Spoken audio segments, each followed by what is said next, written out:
Hello and welcome to another one of our Hero Guide Introduction video series, whatever you want to call it. I am Steelfur, aka Finbar, London-based Flesh and Blood player, here to help guide you on your first steps into playing Oldhim, Grandfather of Eternity. If you are new to this video or just finding it somewhere, it is important to know there is an overview video at the start of the playlist this video is on.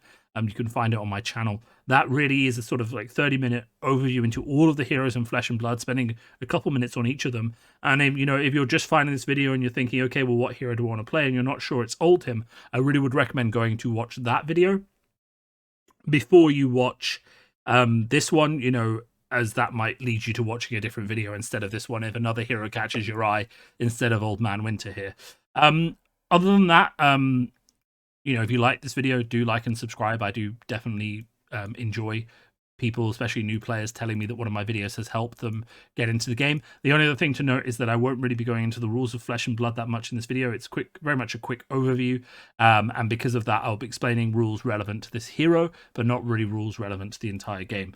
So Oldhim is an elemental guardian hero. That means he can play guardian cards, elemental cards, and because he has the essence of ice and earth, he can also play ice and earth cards in his deck. If there is another guardian hero with a talent, he won't be able to play those cards, but he will continue to be able to play any cards that say guardian on them, regardless of whether they're elemental or not. The main mechanic in Aria, Tales of Aria, the set that he came in, is called Fusion. Essentially what that is that when you play a card with Fusion, you can reveal a card that has the element keyword matching the type of fusion you need. So for Endless Winter, you'll reveal an ice card, like this Amulet of Ice here, which will then turn on the if this was fused effect that is printed on the cards. It is important to understand that you need to have both for the earth and ice, but one card that has earth and ice, there is one card right here that has earth and ice, can meet both the criteria. The other thing that new players often get confused on is that you have to pitch before you reveal. So you need to pay for the card before you reveal it. So you can't reveal the card for the fusion that you pitch. And a lot of players do stumble on that. So it is important just to get that out of the way at the start. So what is Oldhim? Now, Guardians typically are more defensive heroes. They focus on playing defensively, being very consistent in their attacks, and setting up for the late game that gives them the ability to push through damage further on into the game with better combos. And you'll see that kind of reflected in Oldhim's abilities and in his cards. So, for example, his actual hero ability is a defense reaction. It's the only defense reaction currently printed on a hero, which just says 3.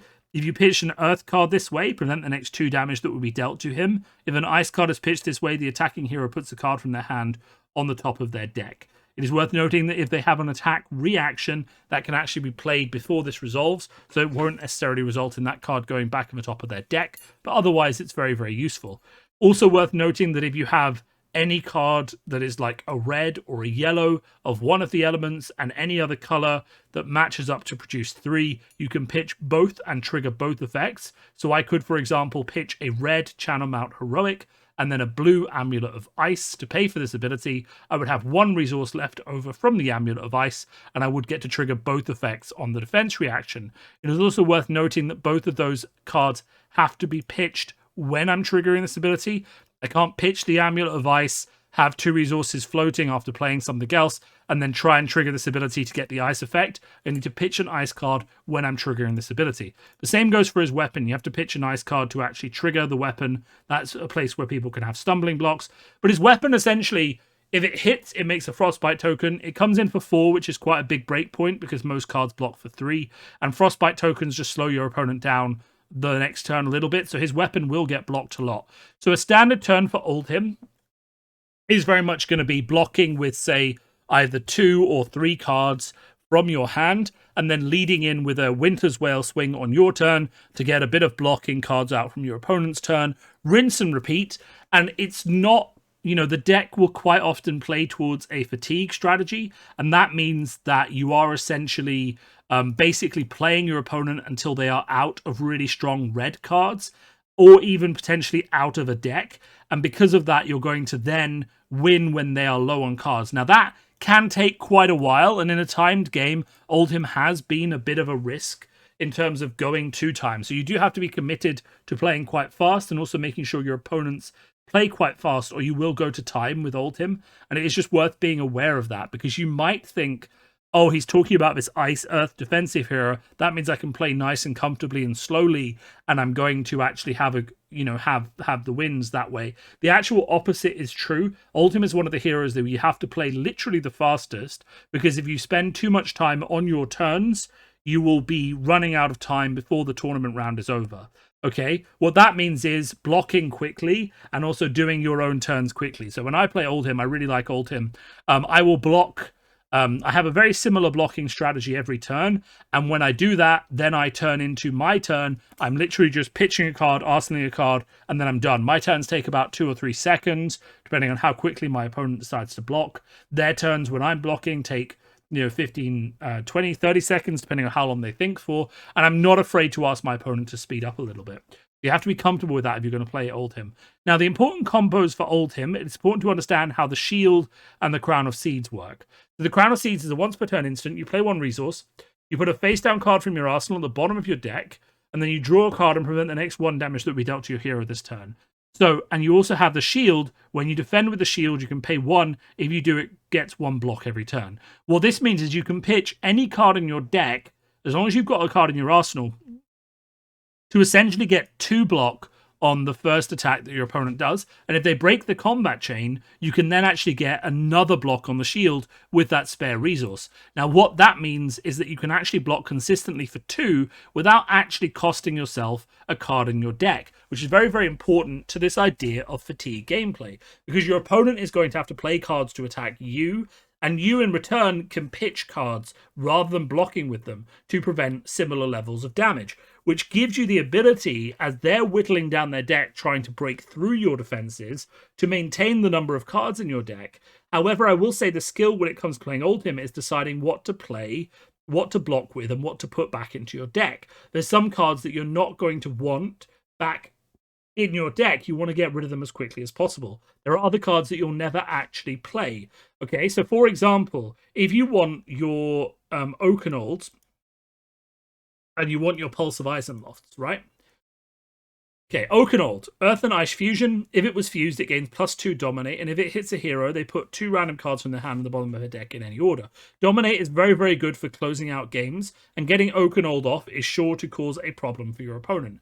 But it is an Earth and Ice Fusion, which means in order to pull this off, you're going to have to keep at minimum 4 cards in your hand, or 3 cards and the Oakenold is in your arsenal, because you need to have an Earth card, an Ice card, and 3 pitch in order to play Oakenold.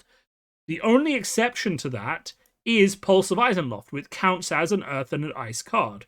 So you can keep 2 cards in your hand, 1 to pitch, 1 to reveal Pulse of Isenloft, and then have Oakenold in your arsenal. If you don't do that, you will be taking a lot of damage in order to put through the amount of damage that you can do, but you won't necessarily be optimizing it. So a lot of the time, what happens with Oldhim is you're pitching the Oakenolds, you're pitching Pulse of Isenloft either to the defense reaction, because obviously it triggers both clauses, the Ice and the Earth clause with 1 pitch, or just to pay for anything else like the hammer or something like that. And you're putting both of these cards back into your deck until the point where you draw them together, or you draw Oakenold with another one of the Ice or Earth cards that you've also put back in your deck. So a lot of Oldhim's gameplay style is actually being quite considerate about what cards you're pitching, in what order and together, putting Ice and Earth cards together, pitching Oakenolds together, putting blues with reds, and doing all these things so that when you get around to that next cycle of your deck, so remember in Flesh and Blood, the decks cycle as you pitch and draw cards, kind of like in games like Keyforge, where you just keep pitching and playing and drawing. As your deck cycles the second time, all the cards you want are either close together, next to each other, or you don't have any of these cards that you don't need in your deck coming back around. And that's very important, I think, to mastering Oldhim, is understanding how those cards come back around. You'll see he runs lots of defense reactions. That's just to optimize how he's blocking, with 1 card stopping 4 damage. And also just to soak up more of those threats from his opponent, because the less threats that they have available to attack you with, the more cards that you have available to attack them back. And that is very important, because it gives Oldhim the ability to close out the game even without an Oakenold. And then when you think, okay, the Oakenolds might be gone, a lot of Oldhim players do run one copy of a card called Remembrance, which allows you to shuffle the Oakenolds back into your deck if you've already played them, or if you just need something to finish off the game, you can shuffle them back in and get Dominate.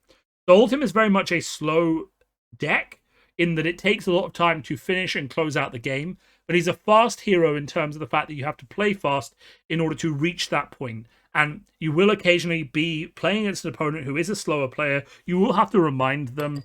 You will have to get them to the point where they're playing fast, or call a judge if they continue to slow play. And you kind of just have to accept that as part of playing Oldhim. But if you like a hero that's slow, controlled, has to pitch things in the right order, plays with those control tools of making people put cards on top of their deck or giving them frostbite tokens at the right time, and like, you know, cards like Channel 8 Frigid, which make all their abilities cost 1 extra.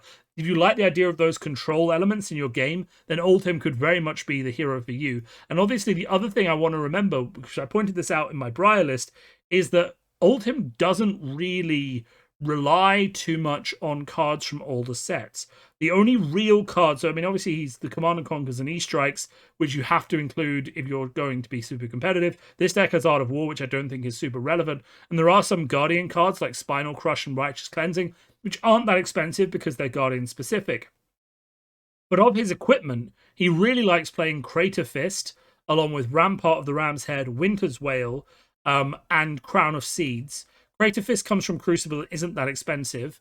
Tectonic Plating is also an option, but you can also run Spring Tunic, and that's really the only expensive slot that Oldhim actually has to contend with. Most of the time, you're running a lot of Aria cards and Aria legendaries, which make him quite an appealing hero for new players.